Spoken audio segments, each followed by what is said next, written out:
고린도전서 7장 10절에서 24절, 제가 한 절, 여러분이 한 절 함께 교독하고 마지막 함께 읽도록 하겠습니다.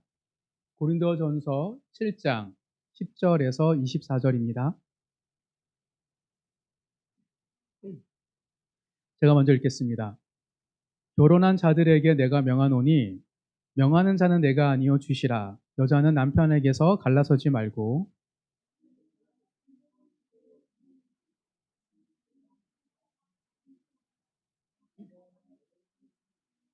그 나머지 사람들에게 내가 말하노니 이는 주의 명령이 아니라 만일 어떤 형제에게 믿지 아니하는 아내가 있어 남편과 함께 살기를 좋아하거든 그를 버리지 말며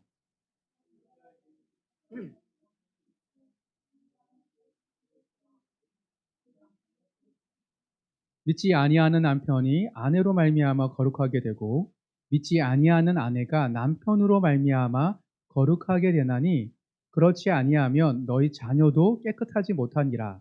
그러나 이제 거룩하니라.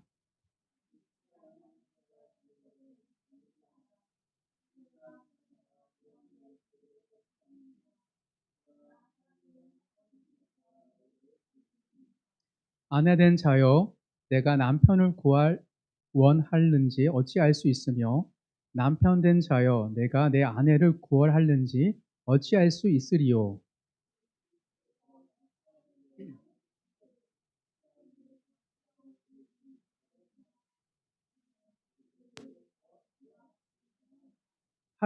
할례자로서 부르심을 받은 자가 있느냐? 무할례자가 되지 말며 무할례자로 부르심을 받은 자가 있느냐? 할례를 받지 말라.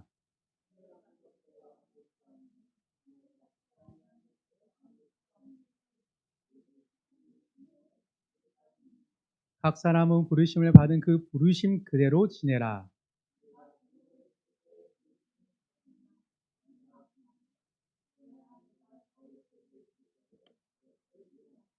주 안에서 부르심을 받은 자는 종이라도 주께 속한 자유인이요 또 그와 같이 자유인으로 있을 때에 부르심을 받은 자는 그리스도의 종이니라. 다 같이 읽겠습니다. 형제들아 너희는 각각 부르심을 받은 그대로 하나님과 함께 거하라. 아멘. 오늘은 고린도전서 7장 10절에서 24절 본문의 말씀을 통하여 부르신 그대로 행하라. 부르신 그대로 행하라 라는 제목의 말씀을 함께 나눌 때 하나님께서 영광 받으시는 삶의 모습으로 살아가는 모든 성도님 되시기를 간절히 소망합니다. 사도 바울은 고린도 교회 성도들의 질문에 답변을 하기 시작합니다. 7장 1절이었죠. 너희가 쓴 문제에 대하여 말하면 이라고 시작합니다. 남자가 여자를 가까이 아니하면 좋으나 고린도 교회 성도들 중 일부분이 이런 생각을 했습니다. 어떤 생각이냐면 금욕적인 신앙이 영적 성장에 훨씬 좋지 않을까 하는 생각이죠. 그래서 사도 바울에게 금욕이 우월한 신앙의 태도이지 않습니까? 라고 질문을 한 것입니다. 이에 대해서 지난주에 사도 바울이 분명하게 설명을 했죠. 어떻게 말을 했죠? 금욕은 성경적인 방식이 아니다. 오히려 절제가 성경에서 말하는 하나님 원하시는 방식이다. 그러니 절제하라. 만약에 여러분이 절제하지 못하겠으면 영적인 안전지대에 머물라. 그 영적인 안전지대는 성적으로 보면 건강한 가정이고 또 영적으로 보면 건강한 교회였습니다. 그리고 이어서 오늘 본문에서 사도 바울은 유사하지만 좀 다른 관점의 성도들의 질문에 답변을 하고 있습니다. 어떤 질문이었는지 오늘 본문을 보면 잘 알 수 있는데요. 한번 찾아보도록 하겠습니다. 사도 바울은 성도들의 어떤 질문에 지금 답변하고 있는지 총 3군데를 한번 찾아보도록 하겠습니다. 먼저 10절, 11절을 다시 한번 읽겠습니다. 시작. 결혼한 자들에게 내가 명하노니 명하는 자는 내가 아니요 주시라. 여자는 남편에게서 갈라서지 말고 만일 갈라섰으면 그대로 지내든지 다시 그 남편과 화합하든지 하라.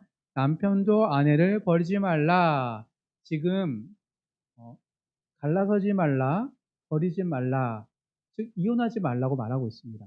즉 결혼한 성도들 중에서 이혼에 대해서 질문을 하게 된 거예요.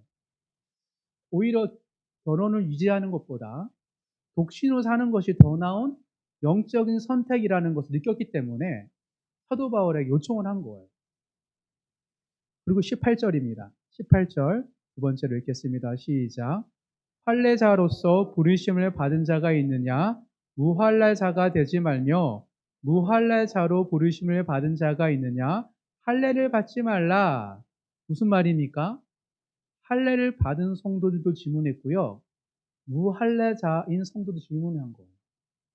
왜 그러냐면 그 당시 고린도 교회에는 할례자도 있었고 무할례자도 있었습니다. 왜냐하면 예수님 믿기 전에 유대교회에 소속된 사람들은 할례를 했기 때문이죠.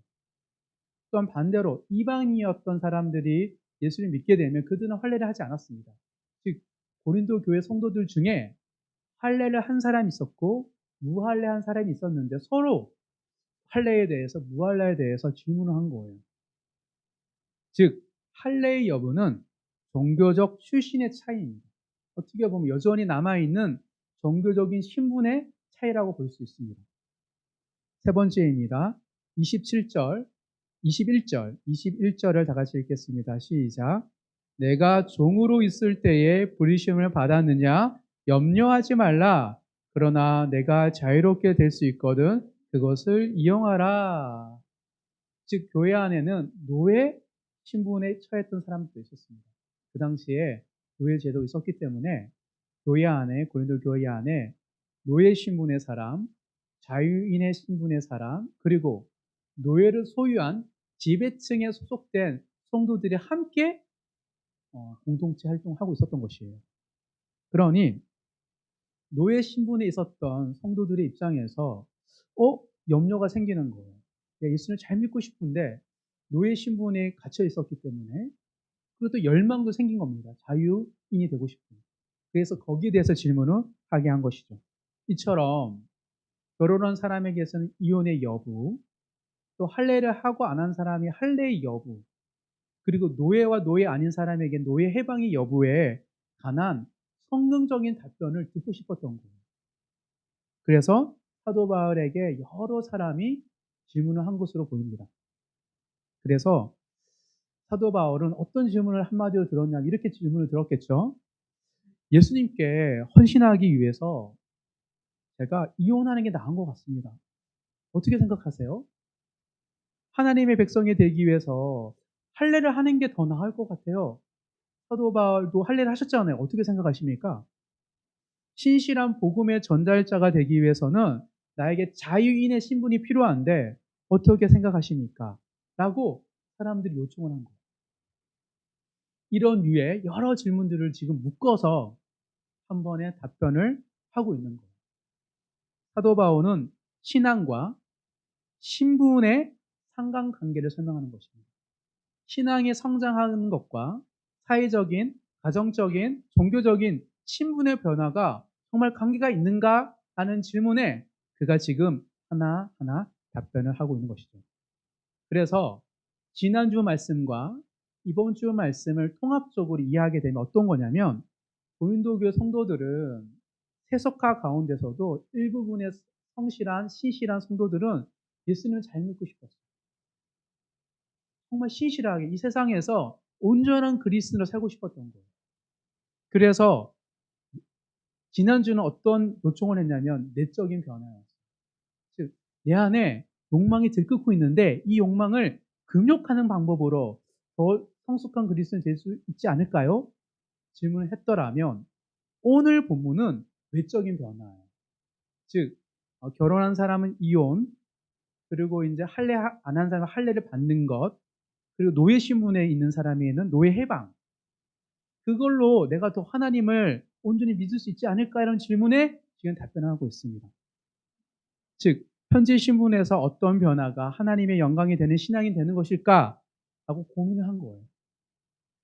이처럼 고린도 교회 성도들 중 일부분은 내적 변화와 더불어 외적 변화를 통해서 신실한 그리스도로 살고 싶은 열망이 가득해서 그 열망을 가지고 수많은 질문을 한 것으로 보입니다. 우리도 마찬가지입니다. 은혜를 받게 되면 질문이 생겨요. 하나님을 만나고 하나님을 경험하면요, 하나님을 위해서 내 삶을 던지고 싶어. 내 내적인 변화, 외적인 변화를 통하여서 신실한 성도로 살고 싶은 거예요. 그래서 수련회와 같은 그런 영적인 장소의 마지막 날 저녁 집회 때 결단을 하잖아요. 결신을 하고. 근데 많은 사람들이 선교사로 결신하겠습니까? 이러서요. 왜 이러시는지 아세요? 지금 내가 처한 나의 삶보다 선교사의 삶이 훨씬 영적인 가치가 있다라고 느끼기 때문에 나도 살고 싶어요 라고 고백하는 것입니다. 자연스러운 거예요. 내적인 변화, 외적인 변화를 통하여서 하나님께 영광을 드리고 싶은 마음이 생기는 거죠. 그래서 뜨겁게 하나님 만난 그리스도인들 중에서 어떤 질문을 한 번쯤 하게 되냐면, 나 선교사로 선교지 한번 나가볼까? 단기 선교사나 단기 선교사로? 때로는 목회자로 한번 내가 살아볼까? 신학교 한번 가볼까라는 질문을 한 번쯤은 가지게 되는 것을 제가 목격합니다. 왜냐하면 언제 그러냐면 내 학업이, 내 회사 생활이 그다지 흥미롭지 못하고 무가치해 보이고 때로 환멸을 느낄 때, 내 인생이 너무 아까워서 그래, 하나님 나라 위해서 살고 싶어 라는 생각에서 그런 질문들을 가지게 되는 것들을 제가 많이 경험하게 됩니다. 근데 그럴 때마다 제가 얘기를 해보면 하나님이 불러주셔서 헌신하려고 하는 마음이기보다는 현재 내가 처한 상황에 대해서 벗어나고 싶어서 뭔가 내적인, 외적인 변화를 하고 싶다라는 것을 느끼게 되었습니다. 그런데 이건 나쁜 게 아닙니다. 왜? 은혜를 받기 때문에 생기는 현상이기 때문입니다. 그래서 사도 바울은 사단이 이러한 영적인 성장과 질문 앞에 미혹되지 않기 위해, 사단이 시험하지 않기 위해 촘촘하고 분명하게 지금 설명하고 있는 것이죠. 여러분들은 어떠십니까? 지금의 삶에 만족하고 계세요? 아니면 더 나은 변화, 내적인 변화든 외적인 변화든 신분의 상승이든 직업을 바꾸든 어떤 선택을 통하여서 하나님께 영광 돌리고 싶은 마음을 가지고 계십니까? 나 자신을 위해서 더 나은 삶을 꿈꾸는 것은 당연한 거예요. 그거는 마음껏 하셔도 되는 거예요. 그런데 하나님의 영광을 위해서 정말 나의 외적인 변화가 필요할까요? 정말 내가 세상에서 뭔가를 성공했을 때 하나님이 더 큰 영광을 받으실까요? 그렇다면 무엇이 우리로 하여금 하나님께 영광을 올려드리며 하나님의 기쁨이 되는 삶일까요? 라는 질문들을 지금 답변하고 있는 것입니다. 이런 고린도 교회 성도들, 세습화되고 무너져가는 상황 속에서도 신실한 그리스도인으로 살고 싶은 그들의 질문에 성실하게 지금 답변하는 사도 바울의 권면을 통하여서 우리에게, 지금 나에게 주시는 하나님의 말씀이 무엇인지를 한번 뒤돌아봤으면 좋겠습니다. 사도 바울의 답변 너무나 분명합니다. 오늘 본문을 보면. 왜냐하면 똑같은 결론의 말씀을 3번 반복해서 말하고 있기 때문입니다. 한번 살펴보도록 하겠습니다. 17절입니다. 17절 다시 다 같이 읽겠습니다. 시작. 오직 주께서 각 사람에게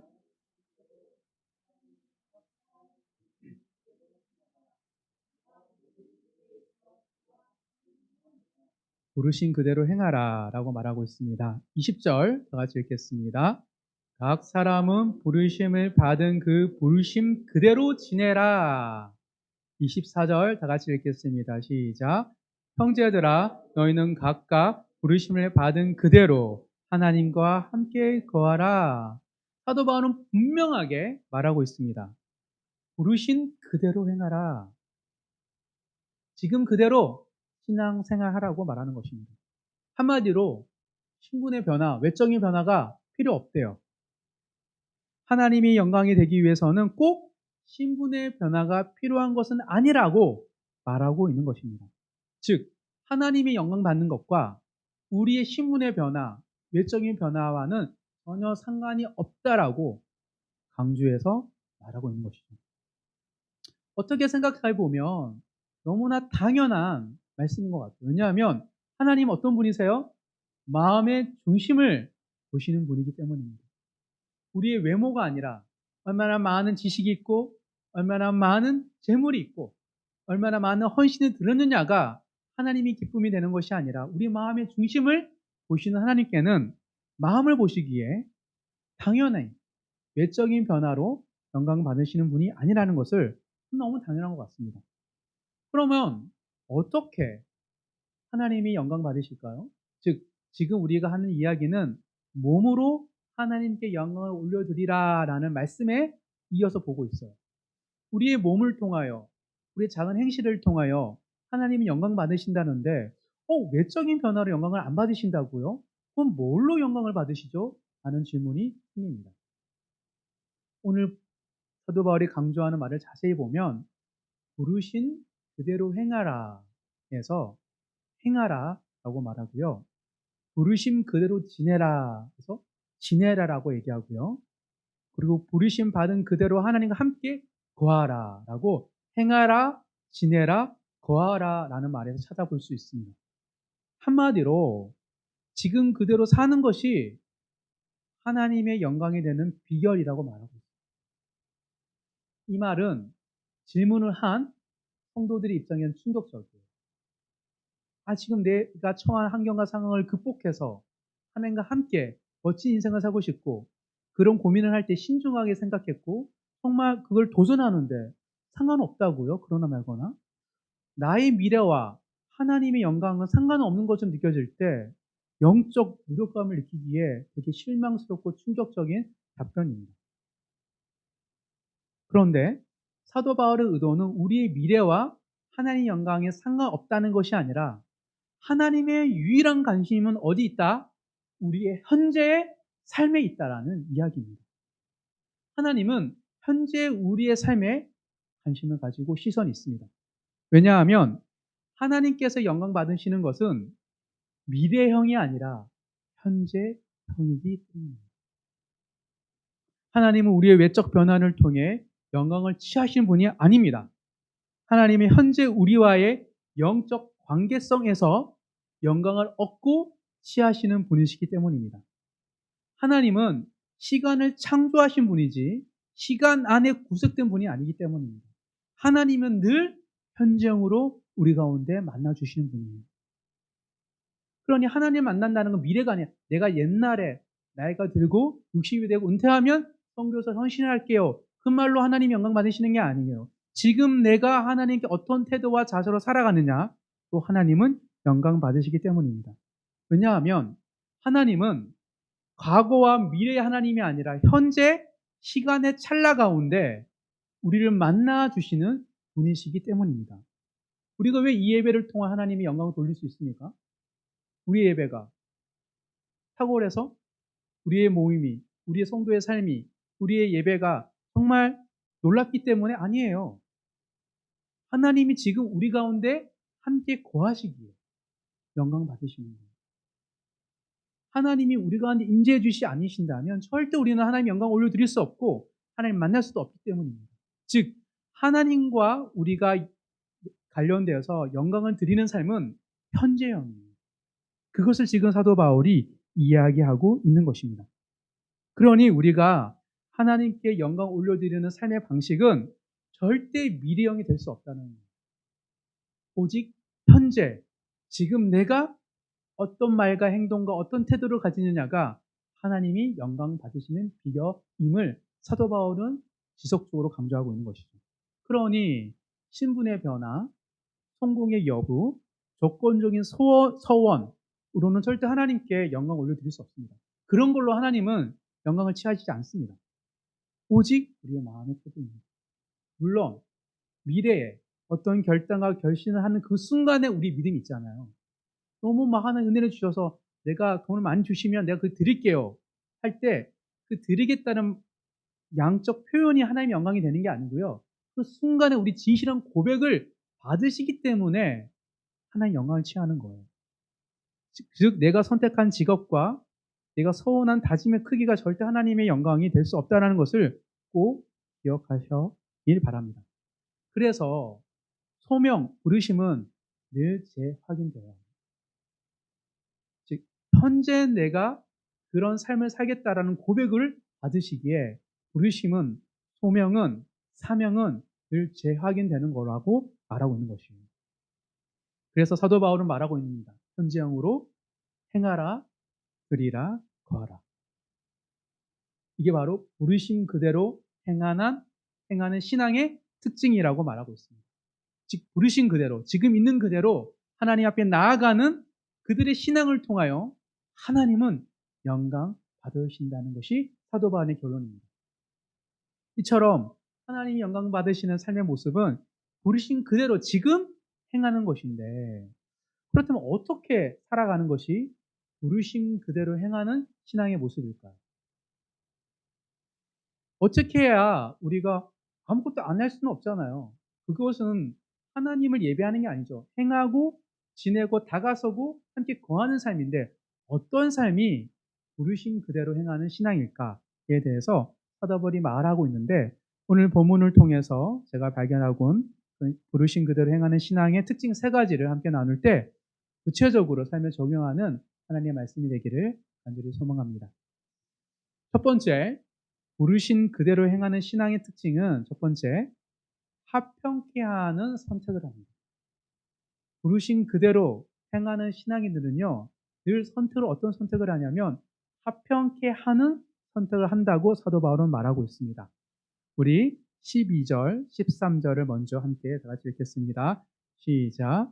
그 나머지 사람들에게 내가 말하노니 이는 주의 명령이 아니라 만일 어떤 형제에게 믿지 아니하는 아내가 있어 남편과 함께 살기를 좋아하거든 그를 버리지 말며, 어떤 여자에게 믿지 아니하는 남편이 있어 아내와 함께 살기를 좋아하거든 그 남편을 버리지 말라라고 하고 15절 읽겠습니다. 시작. 혹 믿지 아니하는 자가 갈리거든 갈리게 하라. 형제나 자매나 이런 일에 구애될 것이 없느니라. 그러나 하나님은 합병 중에서 너희를 부르셨느니라. 원어로 보면 합병으로 우리를 부르셨느니라 라고 말하고 있습니다. 10절, 11절은 남편과 아내가 둘 다 성도인 믿음의 가정에 대한 이야기합니다. 믿음의 가정은 웬만하면 깨지지 마라, 하나됨을 취하라 라고 얘기하지만 12절, 13절은 둘 중에 한 명만 예수님 믿는 경우에 대해 얘기하고 있습니다. 나머지 사람들에게, 이게 한 사람만 예수님 믿는 경우에는 어떻게 하라고 그래요? 이혼해도 괜찮다라고 말하고 있어요. 구애받지 마라. 너의 믿음을 지키기 위해서 이혼해도 된다라고 얘기하고 있어요. 놀랍게도. 그러면서 어떤 말을 하냐면 먼저 이혼하기에 앞서서 하나님께서 믿지 않은 배우자를 주신 그 이유를 한번 생각해 봐라. 왜냐하면 하나님이 내가 먼저 예수를 믿고 믿지 않는 사람을 만나서 결혼했든, 둘 다 예수를 믿지 않다가 결혼하다가 한 사람이 예수를 믿었든, 둘 다 예수를 믿고 있다가 한 사람이 하나님을 떠났든 간에 그 사람을 주신 이유가 있을 텐데 그 이유를, 그 부르심을 확인해 봐요. 왜냐하면 하나님의 부르심은 합평케 하는 부르심이기 때문이다.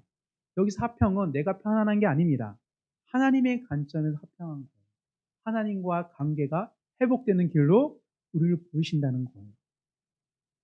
그렇다면 합평케 하는 선택은 어떤 선택이고 어떤 의미가 있을까요? 그거를 14절에서 말하고 있습니다. 14절을 다 같이 읽겠습니다. 시작. 믿지 아니하는 남편이 아내로 말미암아 거룩하게 되고 믿지 아니하는 아내가 남편으로 말미암아 거룩하게 되나니, 그렇지 아니하면 너희 자녀도 깨끗하지 못하니라. 그러나 이제 거룩하니라. 무슨 말을 하고 있습니까? 거룩이 있다는 거예요. 두 사람 다 예수를 믿든 한 사람 예수를 믿든 예수를 믿은 사람의 삶의 특징은 거룩이라는 거예요. 주님을 닮는 것이고 그러니까 함께 거하는 삶이죠. 거룩한 성도의 삶을 통하여서 예수를 믿지 않은 배우자와 자녀들에게 영향을 끼치도록 하나님이 너를 그 자리에 부르셨다는 거예요. 합평케 하는 자는 자기의 거룩의 모습을 통하여 영향을 끼치는 거예요. 그것이 바로 너에게 믿지 않은 배우자 허락한 게 아닐까? 즉 너의 안에 있는 거룩한 삶을 보여주지 않으면서 이혼하려고 한다는 것을 한번 생각해 봐라 라고 이야기하고 있습니다. 하지만 구애받지는 마라 라고 자유를 사도 바울은 얘기하고 있죠. 그렇다면 왜 하나님은 믿지 않은 가정, 믿지 않은 곳에, 믿지 않은 인간관계 속에서 나를 왜 그 사람과 붙이셨는가? 이게 거룩한 삶인데 거룩한 삶을 통하여 무엇을 이루려고 하나님은 그 사람을, 그 관계를 우리에게 허락해 주셨는가에 대해서 16절에 이어서 사도 바울은 이야기하고 있습니다. 16절 읽겠습니다. 시작. 아내된 자여 내가 남편을 구원하는지 어찌할 수 있으며 남편된 자여 내가 내 아내를 구원하는지 어찌할 수 있으요. 구원의 문제입니다. 결국 하나님의 부르심은 영혼 구원. 하나님 우리로 하여금 하나님 믿지 않은 사람들을 구원하는 축복의 통로로 사용하고 싶어서 우리를 그 자리에 세우셨다라고 사도 바울은 이야기하고 있는 거예요. 즉 부르신 그대로 행하는 신앙은 합평케 하는 선택을 하는데, 합평케 하는 선택은 거룩한 삶의 모습을 보여주면서 이를 통하여 그 사람이 구원받을 수 있지 않을까라는 관심을 가지는 것이 합평케 하는 선택이라 이야기하고 있습니다. 오늘 이 이야기는 가정에만 국한된 이야기가 아닙니다. 나의 직업, 나의 일터, 나의 인간관계에 다 연결되는 말이에요. 나를 이 자리에 부르신 이유가 무엇일까? 당연히 우리는 하나님의 자녀로서 자유할 수 있어요. 얼마든지 떠날 수 있고 이직할 수 있어요. 하지만 하나님이 지금 이 자리에 나를 세우신 그 목적이 거룩한 삶을 통하여 구원에 이르는 통로의 역할이지 않을까라고 한번 진지하게 고민해 보라고 사도 바울이 이야기하고 있는 것입니다. 하지만 그렇다고 매이지 말고 구애받지 말고 자유롭게 즐거이 헌신하라고 말하고 있는 것이죠.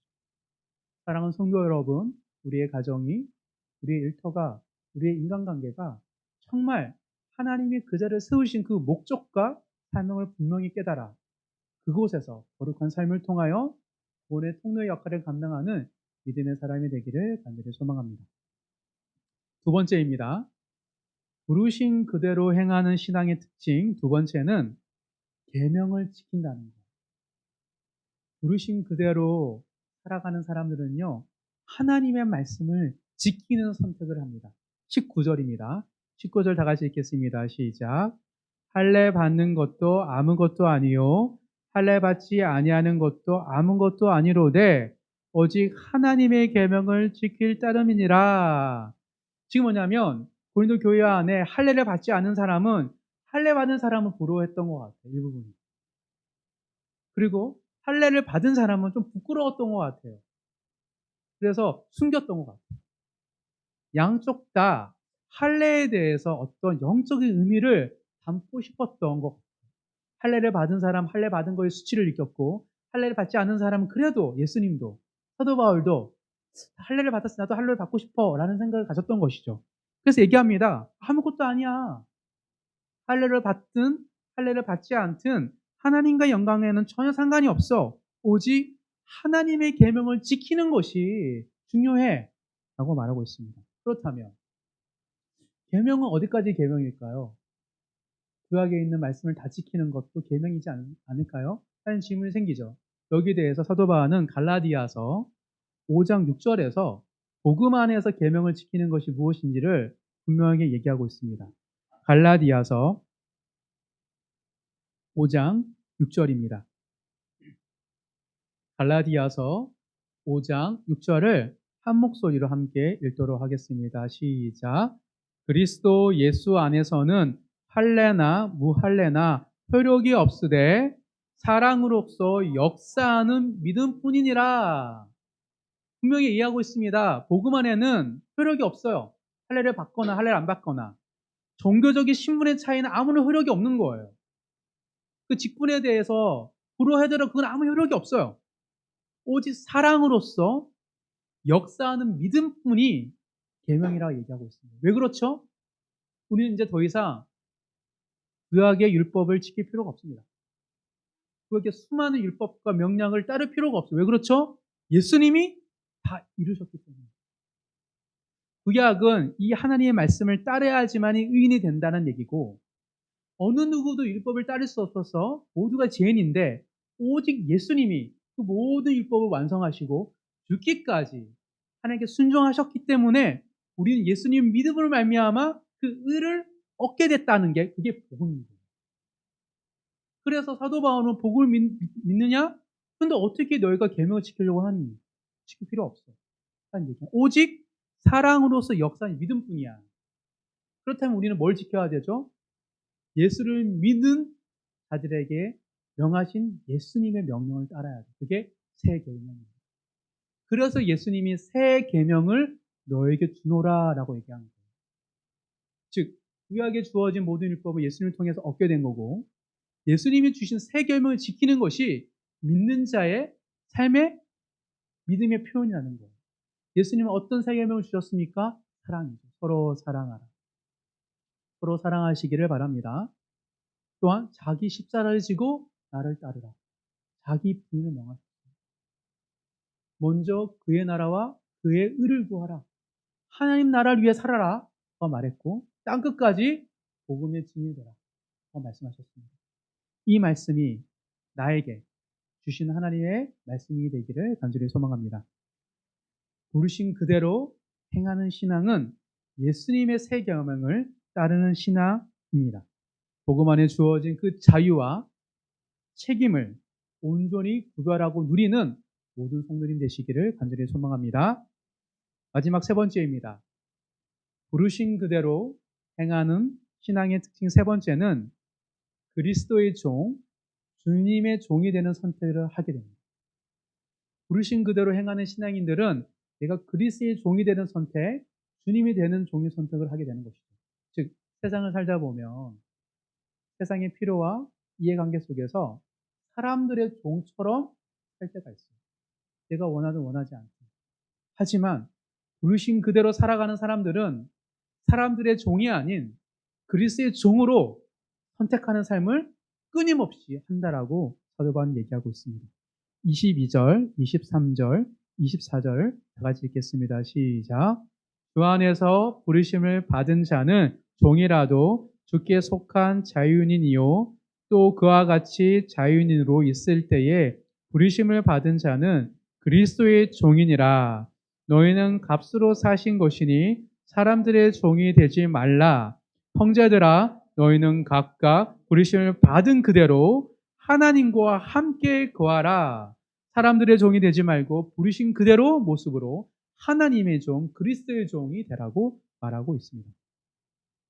이 얘기가 노예 신분에서 노예 신분의 해방을 요구했던 성도들의 입장에서 어떻게 들릴까요? 잔인한 말이죠. 그냥 노예 신분대로, 못 사는 대로, 가진 게 없는 대로 살아. 그거는 정말 노예 신분과 가진 것이 없는 사람 입장에서는 너무나 잔인한 말이에요. 그것을 알았어요, 사도 바울이. 어떻게 들릴지. 그래서 앞서 21절에 이렇게 말을 합니다. 다 같이 21절 읽겠습니다. 내가 종으로 있을 때에 부르심을 받았는 자 염려하지 말라. 그러나 내가 자유롭게 될 수 있거든 그것을 이용하라. 무슨 말을 하고 있는 것이에요? 자유인이 될 수 있으면 자유인이 되라고 얘기하고 있어요. 돈을 더 벌 수 있으면 돈을 더 벌래요. 성공하려면 성공적인 삶을 살래요. 그건 자유래요. 그런데 분명히 기억할 것은 그거와 하나의 영광받는 삶과 상관없다는, 복음은 그렇지 않겠다는 거예요. 분명하게 복음이 무엇인지를 기억하라고 말하고 있는 것이죠. 아무리 사회적 신분이 낮아도 복음으로 말미암아 우리는 참 자유인이 된 거예요. 노예 신분이지만 가진 게 없더라도 우리는 주님이 보시기에 가진 게 많고 하나님의 천군 천사와 함께 하늘의 상급을 유업을 받은 하나님의 자녀라는 거예요. 그러니 사회적 신분이 낮다고 하나님의 영광이 되지 못할까 근심하지 말래요. 염려하지 말라라고 말하고 있는 것입니다. 오히려 예수님 믿게 되면 그리스도의 종이 되는 것이기에 우리는 세상에 대해서는 자유인이요 그리스도께는 종의 신분이 되었다라고 말을 하고 있는 것입니다. 그러니 사회적 신분이 낮다고 하더라도 세상의 종이 아니라 주님의 종으로 살게 된다면 하나님 영광 받으신다는 거예요. 반대로 아무리 우리가 사회적 신분이 올라가고 가진 게 많아진다 하더라도 우리가 사람들의 종, 권세의 종, 회사의 종으로 타다면 하나님의 영광을 받지 않으신다라고 말하고 있는 것입니다. 그러니 연연히 하지 말고 있는 그 자리에서 그리스도의 종으로 살라라고 말하고 있는 것이죠. 이것이 바로 우리를 그 자리에 부르신 하나님의 목적이라는 거예요. 한국 사회에 지금 여러분의 있는 그 터전에 그 은사와 달란트와 외모와 재력과 그 직업에 부르신 이유가 무엇입니까? 그걸 뛰어넘으라고? 아니요. 그곳에서 그리스도의 종이 되라고 세우신 거예요. 근데 지금 있는 이 자리에서 주님 앞에서 부르신 그대로 행하지 못하는데 어떻게 우리가 그 더 나은 삶을 통해서도 하나님의 종이 될 수 있겠습니까? 복음은 그렇지 않다는 거예요. 지금 있는 그 순간 현재형으로 하나님 예비하고 하나님을 경배하고 하나님을 찬양할 때 하나님은 영광 받으시기 때문입니다. 그래서 종의 신분이 있다 할지라도 가진 것이 없더라도 하나님의 영광을 드리는 삶, 그리스도의 종으로의 삶을 결단하라고 말하고 있는 것이죠. 사랑하는 성도 여러분, 맞습니다. 하나님은 더 나은 인생을 통해 영광 받으시는 분이 아닙니다. 지금 있는 그대로, 우리 연약함 그대로 하나님 나의 전부입니다. 나는 주님 믿습니다. 주님이 나의 모든 것 되십니다. 나를 함께하여 주시고 내 믿음 없음을 불쌍히 여겨 달라라는 그 고백 속에서 영광 받으시기 때문입니다. 마치 태양이 빛이 비칠 때 우리의 빛으로 하나님 영광 받으시는 게 아니죠. 태양빛이 달빛에 비친 그 반사체로 달이 빛나듯 우리가 영광이 되는 삶은 하나님의 빛이 우리에 비쳐 그 하나님의 은혜 속에 반할 때 하나님 이런 분이시군요 라고 고백을 할 때 하나님은 영광 받으시기 때문입니다. 절대 피조물의 어떠함이 하나님의 영광이 될 수 없습니다. 하나님의 어떠하심에 피조물인 우리가 반응할 때 하나님은 영광 받으시기 때문입니다. 그러하기에 미래의 어떤 결단이 아닌 지금 내가 하나님을 누리고 경험할 때 그리스도의 종으로 선택을 할 때 하나님은 영광 받으신다는 것입니다. 말씀을 정리하도록 하겠습니다. 하나님은 우리의 신분의 변화를 통해 영광 받으시는 분이 아닙니다. 부르신 그대로 행하는 신앙을 통해서 영광 받으십니다. 부르신 그대로 행하는 신앙은 합당케 하는 선택을 하고 계명을 지키며 그리스도의 종이 되는 선택을 하는 신앙이라고 사도 바울은 말하고 있습니다. 이 모습이 누구의 모습입니까? 바로 예수 그리스도의 모습입니다. 예수님 이 땅에 오셔서 합당케 하는 자, 하나님의 말씀을 계명을 지키는 자, 그리고 하나님의 종이 되셨습니다.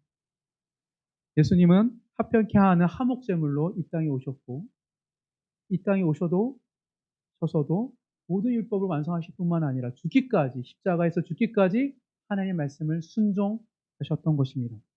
그리고 온 세상을 심판하실 왕이심에도 불구하고 온 세상을 구원하기 위해 성김의 종으로 이 땅에 오신 것이 바로 예수님입니다.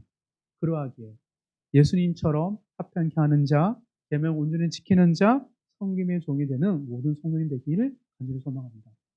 주님을 바라볼 때 우리는 정말 부르신 그대로 행하는 삶을 살 수 있습니다. 나 자신을 보면 살 수 없으나 이미 앞서서 행하셨던 예수님을 바라볼 때 우리는 부르신 그대로 행하는 신앙이 될 수 있음을 성경은 말하고 있기 때문입니다. 주님을 바라보며 그 믿음의 선한 싸움을 싸우는 모든 성도님 되시기를 주님의 이름으로 축복합니다.